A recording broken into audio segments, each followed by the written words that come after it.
Hello and welcome to this week's Daily Express's Royal Roundup. We are joined by Richard Palmer, Daily Express's royal correspondent, who's just come from Buckingham Palace. Hello, Richard. Hello. Quite the morning. So do tell us then what you've been up to at Buckingham Palace. Oh, yeah, just Royal Collection Trust, which is the part of the royal household. It's actually a registered charity, but still a department of the royal household. Very kindly invited the royal correspondents down for a preview of the summer opening of Buckingham Palace for tourists, which begins tomorrow. Every year there's a sort of central exhibition, so you get to walk around all the state apartments and normally a little bit out in the garden as well, to get a feel of the sort of the official side of the palace and its grandeur.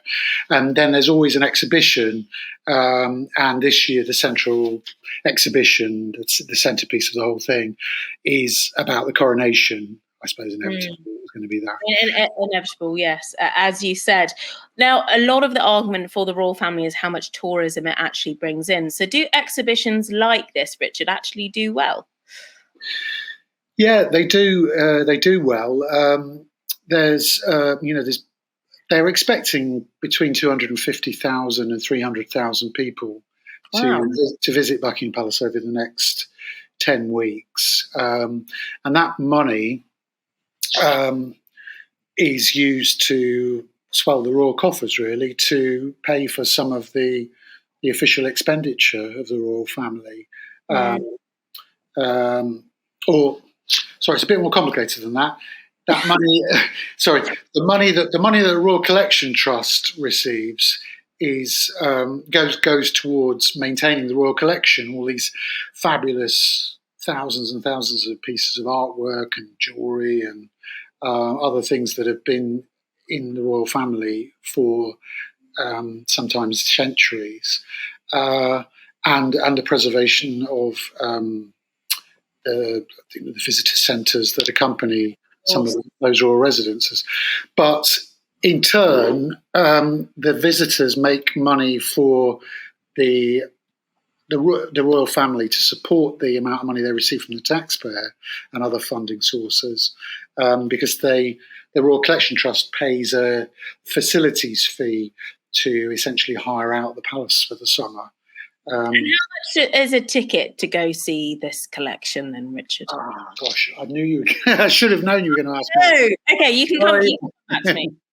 Yes, yeah. I was just going to ask how much ticket was in that costume. Yeah, no, I remember as somebody standing next to me asking one of the press officers, and her saying, "Gosh, I should know that off the top of my head, but I need to get back to you." And I haven't written up my story yet. So, well, you can read that. You can read that hopefully into paper. There you go. That goes.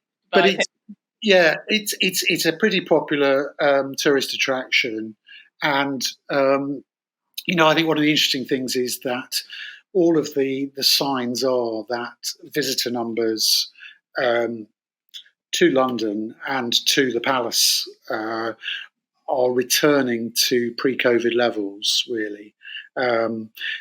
Last year was a fairly normal year, but the visitor numbers were still down, and they were still quite careful, if I remember rightly, about how many visitors they let in.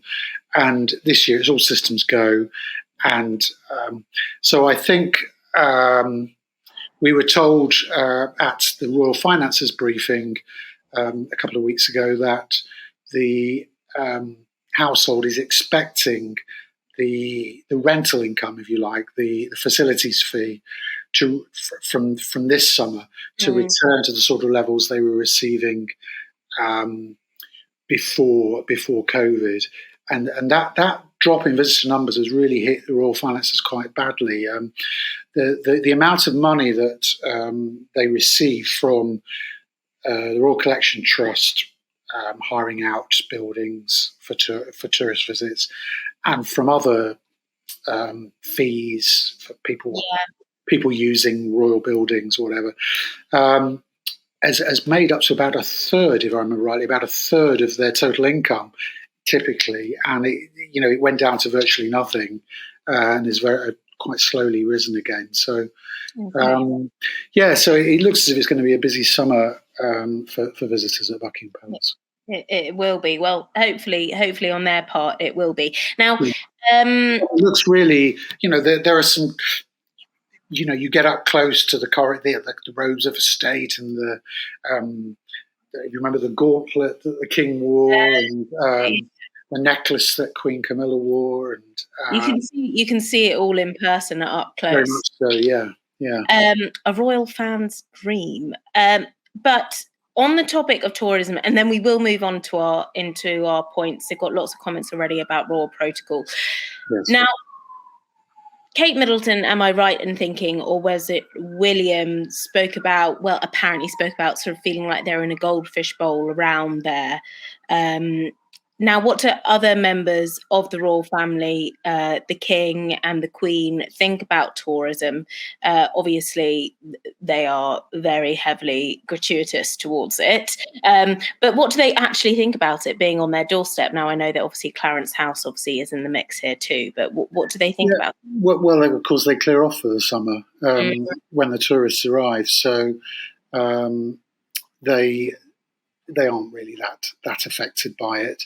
And I think, we know that the king has indicated that he would like to open up royal residences more to the public. There's a big debate about that internally in the household, I think, because there's always been this tension between wanting to increase the tourism revenue, but meeting the demands, daily demands of the palace being a working office and official place for hosting all sorts of functions. Now, I think the Houses of Parliament is open all year round, and if I remember rightly, I think I'm not sure about the White House, but certainly I think Congress is open year round, and the Senate. Hopefully, Americans might correct me if I'm wrong on that, but I think that's the case. But the argument from the palace has always been, it's too busy a place. We can't, and people live above the shop, and people work here. We can't have people visiting all year round. And they also have argued typically that there's a boom in visitor numbers in the summer to London, but year round it just doesn't warrant all the expense of having the place open for visitors. So I think at the moment, certainly this year, there's no extra time that the palace is open. It's open for 10 weeks, as it has been for years and years now.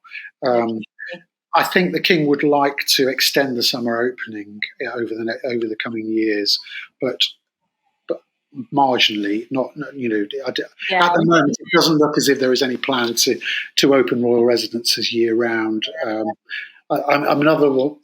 Windsor is open year round actually, and they just close Windsor 2 days a week to allow for investitures and other official events to take place. Okay, so there's somewhere to go. If you didn't come in the summer, and plenty of other places to go to.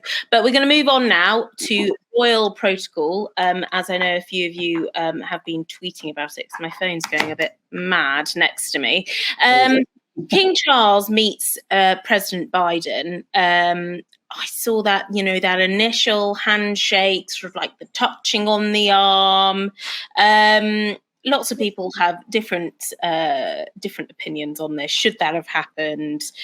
They seem to, from my opinion, been getting along quite well. They seem to have very positive body language, but that's not something you see every day when the king does meet somebody on an official visit. You don't really see that warmth or that familiarity between them. So did he go against royal protocol here? Did he not? Richard, tell me all. No, I don't think he did. The palace was at pains to say that, very warm, cordial meeting between the two men, and that, the king appreciated the warmth of their meeting, and it doesn't seem to have any problem whatsoever with being touched on the back of the shoulders by the President of the United States or any of the other things that some people thought were a breach of protocol. And I have to confess that this has been a bit of a bugbear of mine for a while. And let it I tweeted about it, and inevitably, it always gets turned back into, well, why was this written about Harry and Meghan, and why were they treated like that? And it just seems like you can't write anything without people getting into a heated debate about all of that. But my view has been clear. And the palace were really saying this again this week, that it's just a bit of an old-fashioned attitude to think that nobody can touch the sovereign, and nobody must wait to be spoken to, and all the other things that people think, that you must bow to them or curtsy to them if you're a woman. These things are all, I guess, it just depends on the circumstances. And the king is quite a traditionalist, though. So does he not appreciate it when people don't do the traditions that we usually associate with the royal family, such as curtsying and? No, I don't think he. I really don't think he minds, and I don't think the late Queen minded either. I think, their view has been for a long time at the palace is that we want to make people feel comfortable, and we don't want people to feel nervous when they're meeting the bosses. And of course, that's double. A president is a head of state, so he's on a par with the king anyway. So yes, if anyone's going to get away with it, but perhaps he will. Now, if you've got any comments on this, then do let us know. I'm going to read out a couple from. As you said, Richard, if people bring up various examples with various different members of the royal family, as ever, when we talk about anything, there's a picture of Michelle Obama and the Queen. I think Alice has come through with. Raw Blog has said it's basically a guide for when in doubt. Is there such thing as a guide, Richard? No, I think certainly, when I've been at press receptions where particularly the late Queen was coming in to meet everybody, I can remember them sort of saying, if you want, you can do a short neck bow, but don't worry if you don't feel comfortable doing that. And the usual procedure is to call her Your Majesty first time, and then Ma'am after that. I have to say, and I've said this a few times on here, I think, I don't feel comfortable bowing to anybody. I don't feel comfortable calling somebody really sir or ma'am or Your Majesty, Your Royal Highness. I don't mean anything by that. I don't mean to be rude, but and I certainly respect them for the work they do and for the office that they hold. But that's just me, and I think they would rather I felt comfortable. But it's tricky, it's just like any other social situation, situation. There are almost unspoken rules. I used an example that 25, 30 years ago, if I'd come into the office as I have done today without a tie on, or tie my bag, eyebrows would have been raised. I can remember somebody being told off for wearing shorts to work. Yeah, it's true. I rock up in trainers to work, Richard, so God knows what 15 years ago. Attitudes change over the years. Yeah. See, all these examples now are coming up. Sloane said the Queen reciprocated Michelle's social PDA with ease. There you go. It's all coming up now, Richard. Very much so, and I think people just get tied up in knots over these things. But I do, it is true to say that many media organisations, mostly websites rather than the newspapers, but not entirely, have run stories, particularly about Meghan, saying that she breached protocol by. It was mainly commentators saying, she breached protocol by wearing an off-the-shoulder dress or black. Was it black? Yeah, a lot of it was spun up by commentators. That actually has to be said. And it was just spun up, and I have to say, I did see a tweet by Omid Scobie, who I don't see that often these days, and I don't agree with him on everything by any means, but essentially I do agree with him on this, that it's generally a web thing, it's a clickbait thing, and it's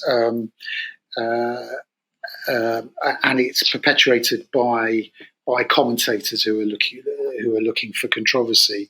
But I think most royal correspondents would have said, would not have said that any of those things about Meghan that I just mentioned, and the thing about, do you remember when she was getting out of the car and she shut her own car door? We had something similar about Kate. There was one with Kate once where I think she dropped a bit of litter out of the car and she picked up her own litter, and it's just.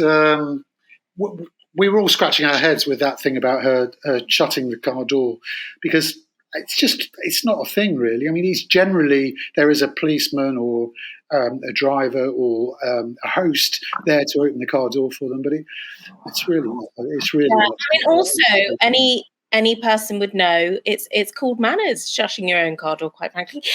Mark says, who has authority to cut through then and relax protocol and protocol sheets?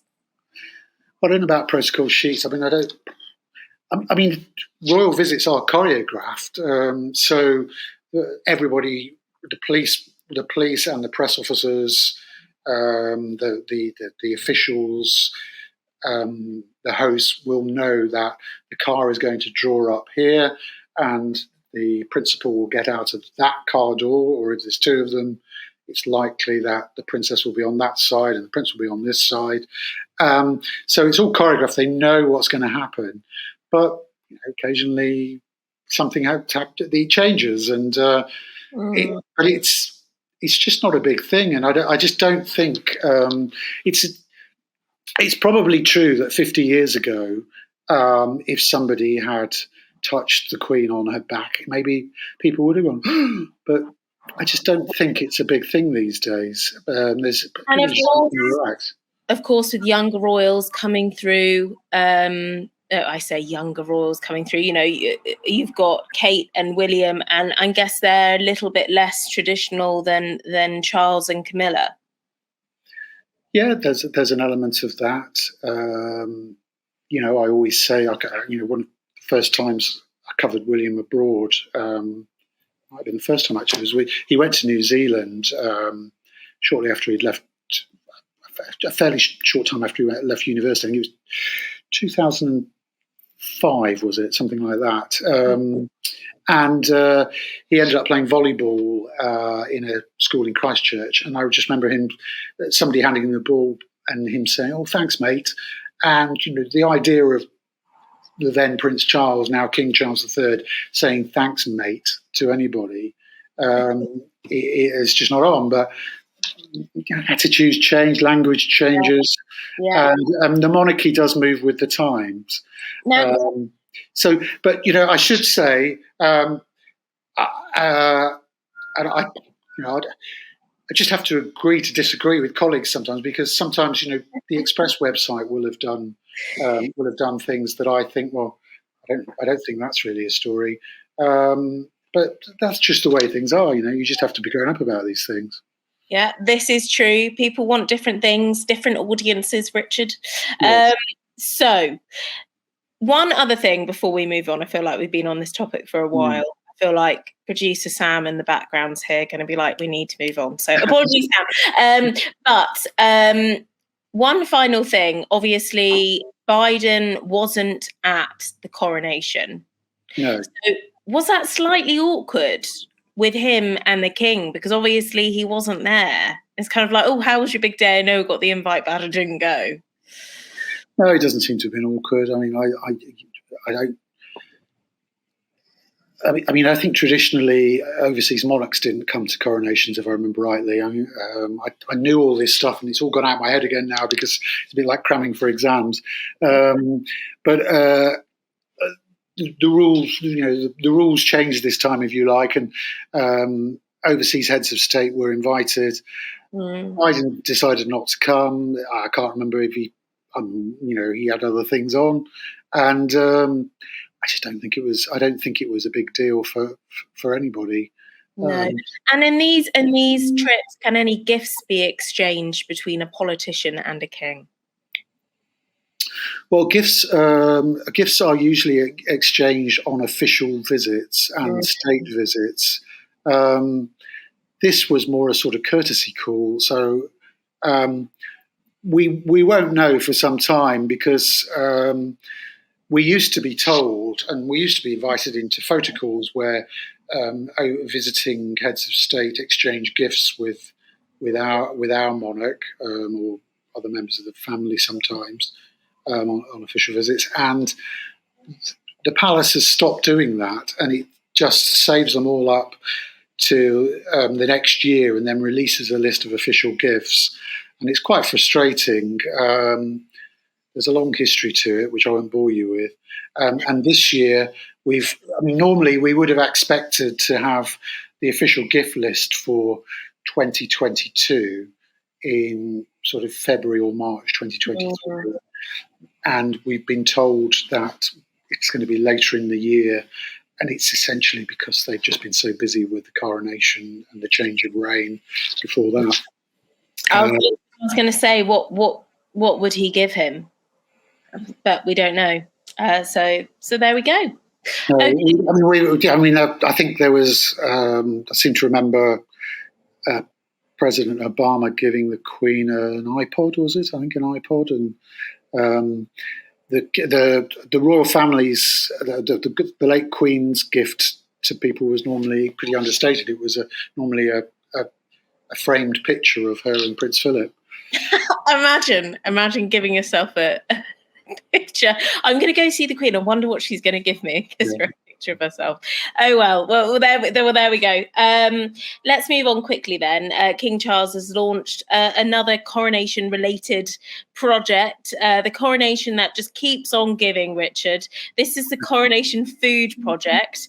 We're evidently in a cost of living crisis. People are really struggling from month to month at the moment with food and food bills and general living bills, just going up and up and up. So how is this going to make a difference then?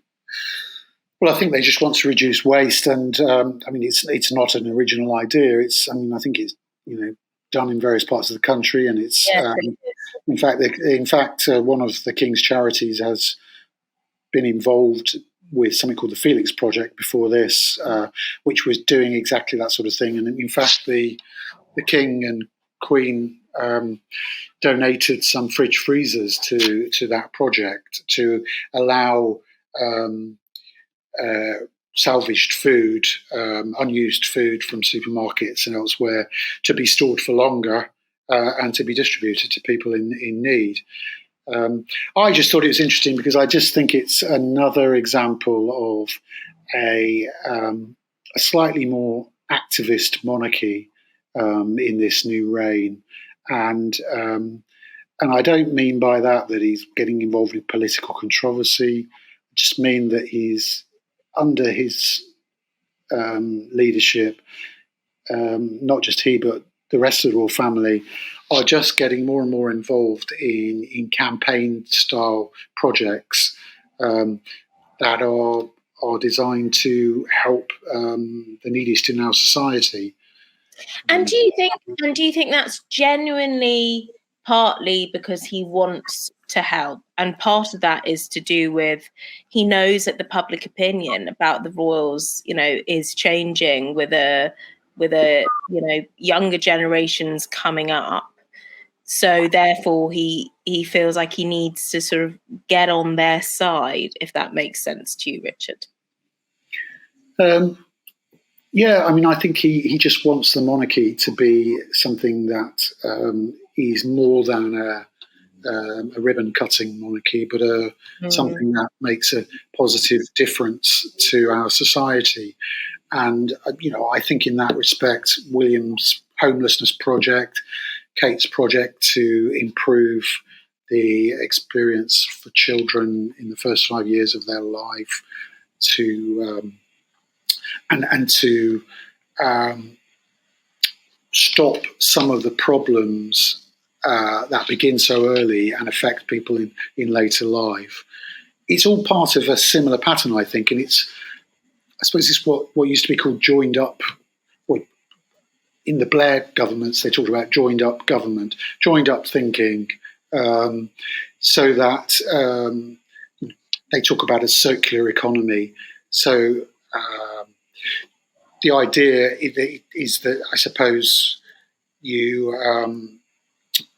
so in the case of Kate, if you prevent trauma in the first 5 years of life, if you create a smoother path for young people, for children, then you avoid family breakdown, you avoid Kate's been doing this. Crime, etc. later on. And by spending money now, you avoid spending much more money later on. But Kate's been doing this for years, Richard. I mean, this is a campaign that she's been really backing for a very long time. Lots of these campaigns, like the Coronation Food Project and the homelessness, we see a massive push, and then obviously things move on. Do the royals actually spend time away from the public? First appearances and pushes on this project, working on these projects behind the scenes? Well, in general, yes. I think the king is trying to be more at arm's length with some of his former charities. So, how much direct involvement he will have in this, I'm not clear at this stage. But certainly, they've all visited food banks, and some of them have done that privately as well. Sophie and Edward, for example, have helped out at various food banks. Andrew and Fergie have as well, haven't they? So they're working royals. And of course, William said, he did try and go undercover for that big issue project, and then he gets recognised. So I suppose it is one of those things that you do get recognised wherever you go. Okay, then Wimbledon. I was lucky enough to go on Monday. Sadly, I don't think I saw any royals, which I was a bit disappointed about. And no senior royals anyway, which was very sad. But there we go. I did go on a Monday. But we did see lots of them yesterday. We saw Camilla there. Camilla met some of the ball boys and girls. Kate was there as well last week. Zara, Mike were there, looking very happy, very in love. So, obviously, this year in Wimbledon, they have Russian competitors, I think, as well, which plays a bit of a political minefield because the royals have been quite direct on their stance with everything that's happening in Ukraine and the dire situation over there. Now, where would they stand then, Richard, if it came down to a final or they're watching a game which did involve a Russian player? As I understand it, the royal family has not been directly involved in any of the discussions about Russian players taking part at Wimbledon. That's been left to the tennis authorities. And I just think that they just have to suck it up, really. If one of them is there presenting a trophy and the Russians have won it, then I think that they'll put on a smile and present the trophy to that Russian player, and just have to sort of get on with it, I suppose. Yes, I think so. I think there's always a tension over these things. We've seen them with Olympics in the past, where governments have not wanted athletes to take part in in the games, and then the athletes have taken part or whatever, and sometimes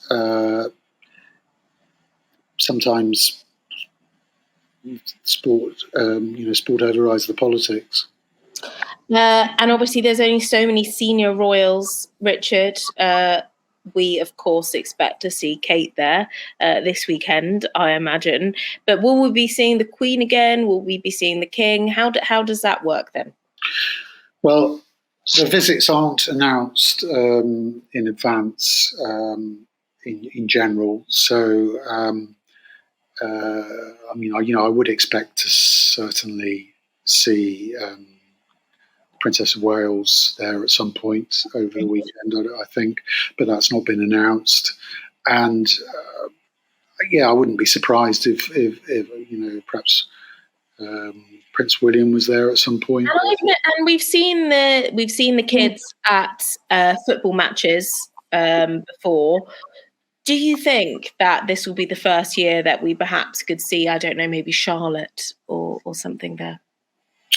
Oh, well, there's a thought, yes. Well, we're just speculating, aren't we? We're speculating here. But I haven't asked about that. I certainly haven't been told about it. So I do. It's possible. But I think there is a slight... There's sometimes a difficulty, and this goes back to the protocol thing, actually, because somebody did dredge up a story that I wrote that had royal protocol in the intro, and I'm pretty sure that it was probably one of the sub editors who wrote that. I don't think I would have written it, but this was going back to 2016 when Harry and Meghan had first their relationship was first made public by the Sunday Express. And the then Prince Harry was going to Twickenham to see England play rugby, I think against South Africa. And there was speculation that Meghan, his new girlfriend, would accompany him. And the story I'd written was that she won't be there because he's got to do official things. He's got to go meet the players. He's got to go and I can't remember what else he had to do. Sometimes they have to meet armed services players or disabled players or whatever. And so I think if somebody is there in an official capacity presenting a trophy, for argument's sake, then that does potentially create a problem. Who's going to look after their child while they're doing that? What's going to happen to the girlfriend, boyfriend while that's happening? So, but whether is that protocol? I just don't know. I just think the word should be banned, really. Well, there we go. You heard it here first on the Royal Roundup. We think Royal Protocol should be banned. The word should be banned. Okay, fine. Whilst we're on the topic of Harry and Meghan, Richard, we're going to be finishing it off today. Despite the fact that lots of people do say, stop talking about Harry and Meghan, lots of people still are talking about Harry and Meghan, it seems. And people are wondering what they're going to do next. Is Meghan going to go into politics and going to go into acting? Is Harry going to come back to the UK? There's also rumour that the children are going to be coming back at the end of the summer. Richard, there's nothing official yet, is there? There's not that I'm aware of. I mean, I must admit, I don't spend a lot of time thinking about them, about what they're doing now. As I've said before, normally it's only when what they say or do impacts on the royals back here that I tend to get involved and interested. So you probably know more than I do about what's being speculated about what they're going to do now. I think Netflix have said that they want to carry on working with the couple, haven't they? So, and I believe there's been some reporting of future projects. Yeah, future projects, but then to what extent, I don't know. No details have been released. And then there is also rumour that they are going to be coming back to the UK with the children to meet other members of the royal family. but again, I don't know if that's even going to happen. Lots of rumour, Richard. Lots of rumour. And of course, they're still working with the PR firm, aren't they, Yes. in the US? So Yeah. where's this sort of all this information coming from? Because obviously their popularity, which was a screenshot there, did just pull up onto the screen. Did go to low ratings? So is it a bit of a PR drive now to kind of get them back in the picture with these positive headlines? Yeah, I don't know. I mean, I'm just not picking up any sense of any sort of reconciliation within the family yet. So, the king is planning to bring his family together at Balmoral over the summer, a little bit later than was usual under the last reign, but towards the end of August and early September. I think they're still trying to look at their diaries now. Whether the Sussexes will be invited over, I couldn't say. It's sort of regarded as private time up there. So, it might be a convenient time to discuss things, but I'm just, at the moment, I have to say that I haven't picked up any sign that there's any bridge building going on. And of course, Fergie was extremely close with the late Diana. Harry speaks about his mum very openly, in his book and within documentaries and so forth.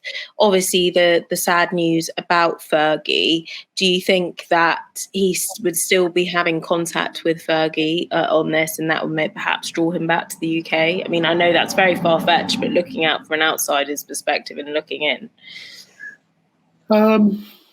Yeah, well, I mean, so we're talking about Harry. Harry's very Harry. So, Harry, obviously, Fergie's sad news. Yeah, and Fergie was very close with Diana. Yeah, well, and Harry's, very quite close to his cousins Beatrice and Eugenie. Yeah, and so I'm sure he's been in touch. I'm guessing, but I'm speculating. I'd be very surprised if he hasn't been in touch with the family. And I think that that Andrew and Fergie will have been invited or will be invited up to Balmoral.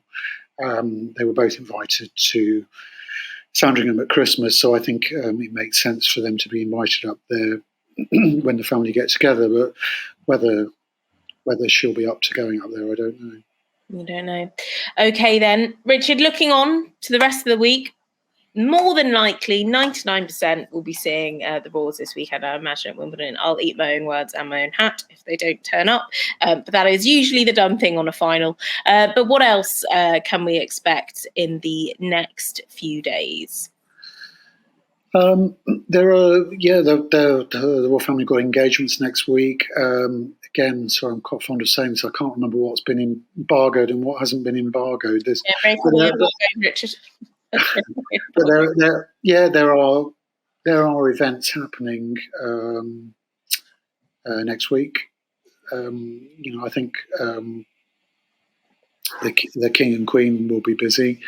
Not heard of anything yet about Prince and Princess of Wales. I suspect that we probably won't see too much of them in public now because their kids are off on their school holidays for the summer, and they tend to like to spend the holidays with their kids.